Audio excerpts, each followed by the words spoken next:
আজ আবার চলে এসেছি নতুন একটা ব্লগ নিয়ে।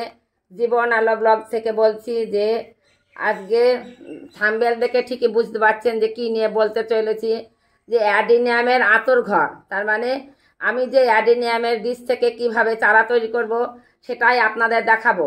এই দেখুন, অ্যাডিনিয়ামের বীজগুলো আমি সার পাউডার দিয়ে জলে ভিজিয়ে রেখেছিলাম।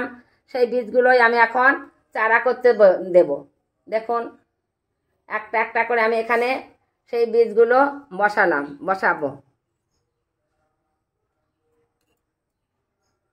বীজগুলো একটা একটা করে এখানে বসাবো। বসানোর পরে আমি এই যে একটু দিয়ে ঢেকে দিলাম।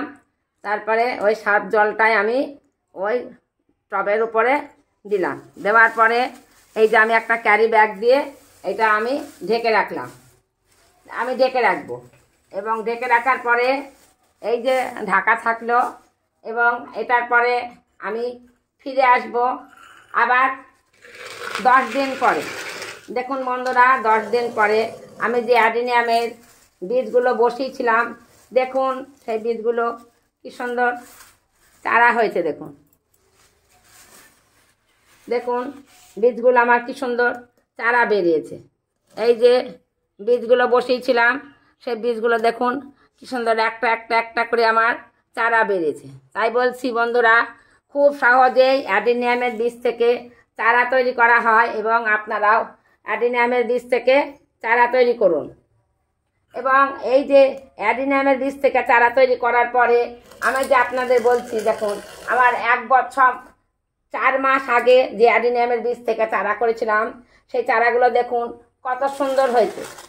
এই চারাগুলো আমি 4 মাস আগে বসিয়েছিলাম। 4 মাস আগে এই চারাগুলো করেছিলাম। এই 4 মাস আগে করা এই চারাগুলো দেখুন কত সুন্দর হয়েছে। দেখুন এই চারাগুলোর মাত্র 4 মাস বয়স। 4 মাসে দেখুন আমার অ্যাডিনিয়ামের চারাগুলো কত সুন্দর হয়েছে। এবং এই যে চারাগুলো, সেই জন্যই বলছি খুব সহজেই অ্যাডিনিয়ামের বীজ থেকে চারা তৈরি করা যায়। তাই এগুলো 4 মাস বয়স। এবং এরপরে দেখুন এই যে অ্যাডিনিয়ামের তারও আগেকার এখানে এগুলোর 1 বছর বয়স। দেখুন 1 বছরে কি সুন্দর অ্যাডিনিয়ামের চারাগুলো হয়েছে দেখুন। এবং তাই বলছি বন্ধুরা, যদি বাগান করতে চান এইরকম অ্যাডিনিয়ামের বীজ থেকে চারা তৈরি করুন এবং প্রচুর অ্যাডিনিয়াম গাছ তৈরি করুন। এবং অ্যাডিনিয়ামের গাছ তৈরি করা খুবই সহজ। এবং আপনি যদি না থাকেন, কোথাও যান, বাড়িতে জল না পেলেও এই গাছ মরবে না।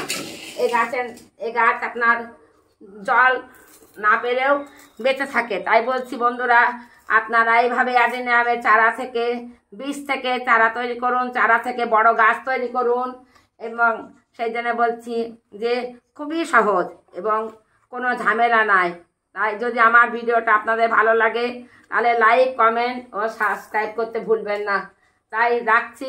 এর পরবর্তীতে আবার নিয়ে আসবো এই যে চারাগুলো আমি কি করে আমি বড় জায়গায় কিভাবে প্রতিস্থাপন করব সেটা আপনাদের দেখাবো।